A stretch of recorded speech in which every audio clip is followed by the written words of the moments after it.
വളരെ എളുപ്പത്തിലൊരു ഇന്നിത്തണ്ടിന്റെ ഉപ്പേരി. അപ്പൊ അതിന് ആദ്യം തന്നെ ആവശ്യമുള്ളത് ഇന്നിത്തണ്ട് മാത്രം മതി. ഇതിനകത്ത് വേറെ കാര്യമായിട്ട് ഇൻഗ്രീഡിയൻസ് ഒന്നുമില്ല. അപ്പൊ അത് ചെറുതായിട്ട് ഇങ്ങനെ നുറുക്കുമ്പോൾ ശ്രദ്ധിക്കണം, അതിന്റെ നാര് കളയണം.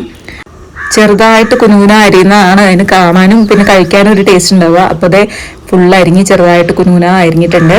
ഇനി ഇത് നന്നായിട്ടൊന്ന് കഴുകിയിട്ട് നമ്മുടെ കുക്കറിലേക്ക് ഇട്ട് കൊടുക്കുക. ഇതിനാവശ്യത്തിനുള്ള ഉപ്പ് കൂടെ ചേർക്കുക. എന്നിട്ട് ഉപ്പ് എല്ലാ സ്ഥലത്തും ഒന്നാവാൻ വേണ്ടിയിട്ട് ഒന്ന് കുടഞ്ഞു കൊടുക്കുക. അപ്പോഴേ ഉപ്പ് എല്ലാ ഭാഗത്തും ആയിട്ടുണ്ട്. ഇനി ഇതിലേക്ക് കുറച്ച് വെള്ളം ഒഴിച്ചിട്ട് അടച്ചു വെക്കുക. ഒരു 3 വിസിലിന് ശേഷം ഓഫ് ചെയ്യുക. ഈ സമയം ചെറിയ ഉള്ളി ചെറുതായിട്ട് കൊത്തി അരിയുക, വറവിടാൻ വേണ്ടിയിട്ടാണ്. ചെറിയ ഉള്ളിയും ഉണക്കമുളകും ചെറുതായിട്ട് അരിയുക കേട്ടോ.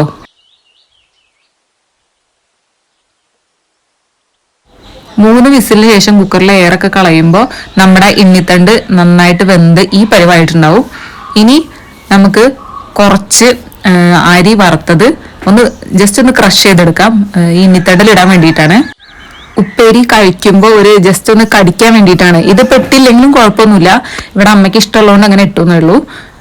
ഇനി ഒരു ചീനച്ചട്ടി എടുത്ത് ചൂടാക്കുക. ചൂടായതിനു ശേഷം അതിലേക്ക് ആവശ്യത്തിനുള്ള വെളിച്ചെണ്ണ ഒഴിച്ച് കടുക് പൊട്ടിക്കുക.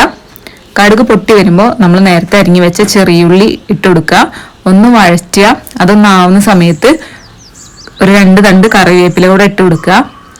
അതേപോലെ അരിഞ്ഞു വെച്ച ഉണക്കമുളക് കൂടെ ഇട്ട് കൊടുക്കുക. എന്നിട്ട് നന്നായിട്ടൊന്ന് വറുത്തെടുക്കുക, ഒരു ഗോൾഡൻ ബ്രൗൺ കളർ ആവുന്നത് വരെ. ഇപ്പൊ ചെറിയുള്ളിയൊക്കെ നന്നായിട്ട് മൂത്ത് റെഡി ആയിട്ടുണ്ട്. ഇനി നമ്മുടെ ഇന്നിത്തണ്ട് ഇതിലേക്ക് ഇട്ട് കൊടുക്കുക. എന്നിട്ട് നന്നായിട്ട് ഇളക്കി കൊടുക്കുക.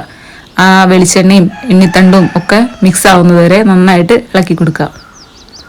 ഈ സമയം നമ്മുടെ അരി വറുത്തത് ക്രഷ് ചെയ്തത് ചേർത്ത് കൊടുക്കുക. ഇനി നന്നായിട്ട് ഇളക്കി യോജിപ്പിക്കുക. അതിന്റെ വെള്ളമൊക്കെ വറ്റുന്നവരെ നന്നായിട്ട് ഇളക്കി കൊടുക്കണം. അപ്പൊ അത്രയേ ഉള്ളൂ നമ്മുടെ ഇന്നിത്തണ്ടിന്റെ ഉപ്പേരി. വളരെ ഹെൽത്തി ആയിട്ടുള്ള ഒരു ഡിഷാണിത്. പണ്ടൊക്കെ എൻ്റെ അച്ചമ്മയ്ക്കൊക്കെ ഇഷ്ടപ്പെട്ട ഡിഷാട്ടോ അത്, ഇന്നിത്തണ്ടിന്റെ ഉപ്പേരി. ഇതും കുറച്ച് കട്ടൻ ചായയും പുള്ളിക്കാരി ഇങ്ങനെ കുടിക്കും, അത്രയ്ക്ക് ഇഷ്ടമാണ്. അപ്പൊ ഇതായിരുന്നു ഇന്നത്തെ ഞങ്ങളുടെ ഊണ്.